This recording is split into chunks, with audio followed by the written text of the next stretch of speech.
The de Havilland Tiger Moth was developed in 1931 as a primary training aircraft, and while not often seen in the role nowadays, it is fully aerobatic.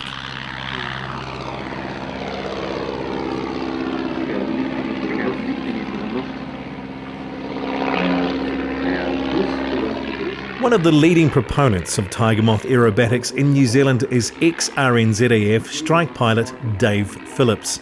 No matter which airshow he's at or which Tiger Moth he's flying, his display is always breathtaking.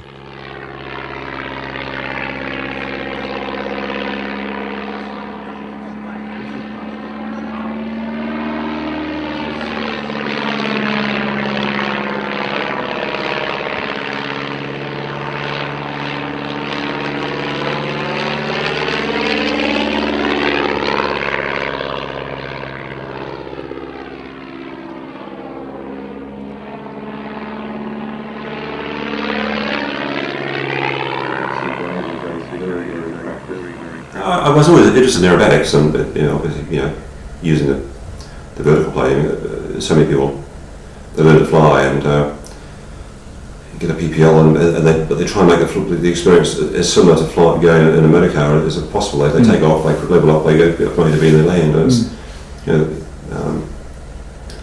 thousands of years we wanted to fly and haven't been able to. Now we finally can. The big deal is the third dimension, up and down, not left, right, forward, back, and so few people use it. And so I thought, why doesn't everyone do this? So I was always keen on aerobatics right from the outset, right from when I first learned to fly. And so for the first early days in Tiger Moth, I was into doing aerobatics, but only simple aerobatics like loops, rolls, tall turns, because there's an awful lot of aerobatics that Tiger Moth doesn't do very well. The ailerons are very ineffective, and it's a very poor aeroplane in the rolling plane, and it doesn't have a lot of performance. It doesn't climb very quickly either. And so I was doing just basic aerobatics, and meantime we talked to some of the old guys who would do different things than to tell you about stuff they did after the war. And in fact, I'd seen a few in the early 60s watching air shows, some of the ex-waterman guys flying Tigers and doing things like falling leaps and spins at low level and stuff like that.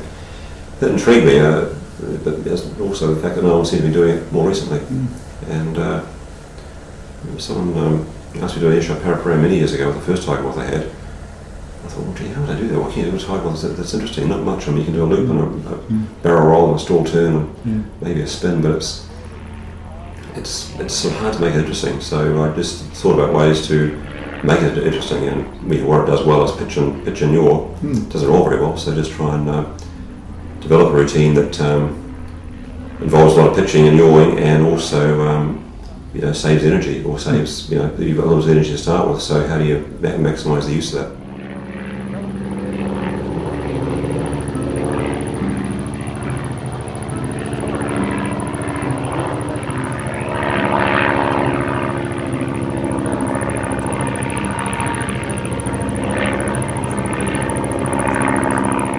Falling leaf is obviously the classic part of the routine, and you do seem to get close to the ground at times. I mean, is that manoeuvre as difficult to achieve as it actually looks? Or no, I don't think so. They say that yes, there's a good air show performance is to make the easy look difficult, and so that's a classic manoeuvre. It's the one thing the Tiger Moth does very, very well, and it looks like it's about to enter a spin as it comes down, but of course, all you're using is stick and rudder to do that, and for 99.9% of the time you've got anti-spin controls. In other words, the nanosecond starts to brake to the left, you've got full right rudder in there. So the spin can't develop, and so it's very controlled, very visible, and it doesn't look like that because it's easy to manage, but there's always a lot of room at the bottom. I usually stop at least one or two leaps before I really need to, and then it's easy because you've got anti-spin rudder in the whole time. As soon as you release the back pressure on the control column, the airplane starts flying again. And so you just let it drop to a very steep attitude, and the instant you do that, the airplane's flying, and so you just try and judge the pull out to be as low as you want, and I could make it in 50 feet or 300 feet. It's very easy to manage to judge.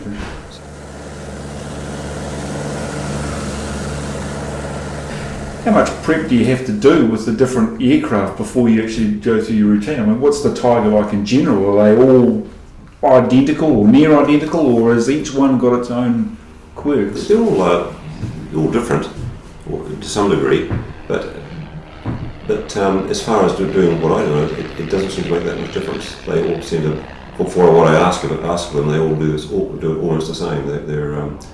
Some have 130 horsepower, some have 145. You'd think they make a big difference. It actually doesn't seem to. I haven't worked out why. One thing does make quite a difference is some of them don't have sealed ailerons, the gap between the aileron and the wing, and that does make a significant difference to rolling, what little rolling we do.